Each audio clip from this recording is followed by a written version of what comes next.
suis coach formateur, je suis aussi écrivain. Alors, avec plus d'une dizaine de livres écrits, je suis dans l'entrepreneuriat depuis les années 2008, où j'ai commencé par la cordonnerie.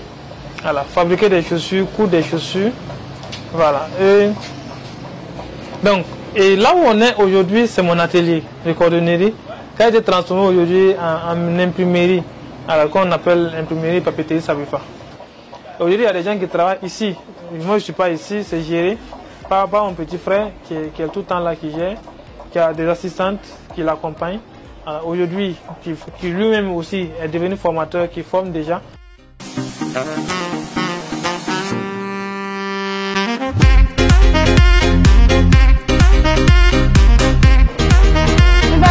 Depuis 2017, entreprise est madame n'est informatique mais maintenant la maîtrise la formation du PowerPoint tout ça Photoshop ma belle allez bien sur la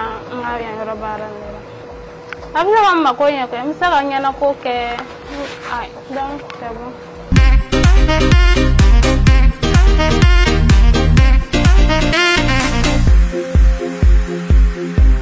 Ici, nous faisons de la formation. Nous faisons de la formation, nous faisons du coaching, nous faisons de l'accompagnement. Tout ce qui relève du cabinet, la prestation intellectuelle est basée ici. Donc, que ce soit des formations sur des logiciels, que ce soit des séances de coaching, que ce soit des accompagnements, nous faisons tout cela ici. Si vous voyez qu'on forme, que les gens reviennent suivre, c'est qu'il y a une satisfaction. S'il n'y a pas de satisfaction, les gens ne vont pas venir. Et la formation est un domaine où il n'y a pas d'ingratitude. Soit c'est satisfait, soit n'est pas satisfait. Et nous rendons grâce à Dieu parce que tout ce que nous formons reviennent au moins pour suivre une autre formation ou nous recommandent à d'autres personnes. Moi, je considère ce métier comme ma mission de vie. Et c'est ce pourquoi je suis créé. Et je le fais avec plaisir et je donne le meilleur de moi-même pour toujours aller de l'avant et aider ceux qui me croient également à pouvoir s'en sortir. Donc, pour dire que c'est une fierté, on a plus de 5 000, 6 000 personnes formées. Alors, le nombre de personnes coachées, c'est énorme.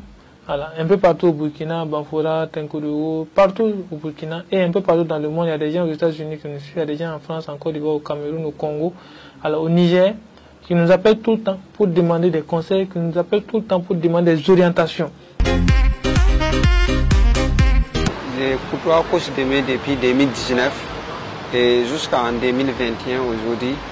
J'ai bénéficié beaucoup de formations avec le coach Démé Issa, et notamment donc la formation des formateurs et plusieurs d'autres formations. Aujourd'hui, moi-même, je suis dans le domaine de la formation et tout ça, c'est grâce au coach Démé, grâce à son accompagnement, que je peux en tout cas me valoir sur le terrain. J'arrive vraiment à développer des qualités qui sommeillent en moi. Et c'est grâce à ces formations que j'ai pu découvrir tous ces potentiels-là. J'ai rencontré coach Issa Démé dans les années 2019.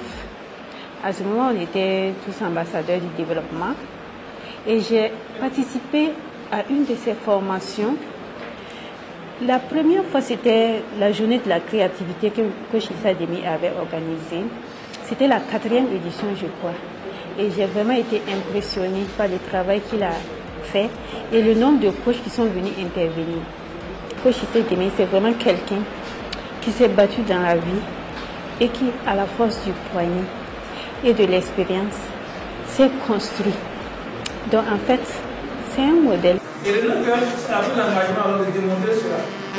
Quand le pousseur, en moyenne, il fonctionne de façon... Le coach me dit son nom et me connaître dans mes débuts, me voir aujourd'hui.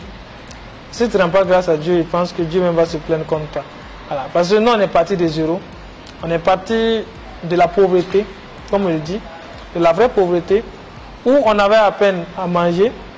Bon, aujourd'hui, si tu quittes cette pauvreté et que tu as un lieu pour dormir, tu as un moyen, plusieurs moyens de déplacement que tu peux te déplacer avec, tu as plusieurs entreprises qui fonctionnent, tu as des livres qui sont écrits et produits à des coûts de millions à tes propres frais.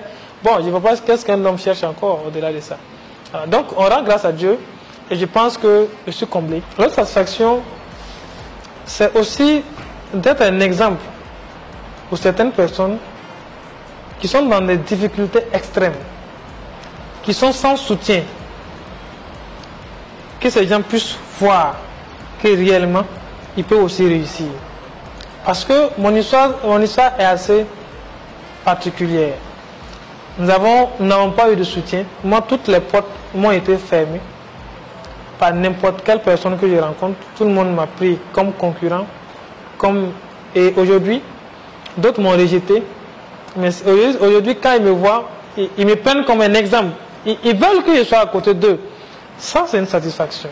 Donc, il faut dire que la satisfaction, je dis souvent aux gens que toute ma vie est une satisfaction. En réalité, on n'a pas de difficultés.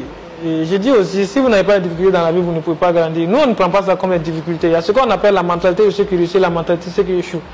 Ceux qui échouent appellent des difficultés, mais nous, on appelle ça des étapes. Quoi qu'il en soit, on ne lâche pas.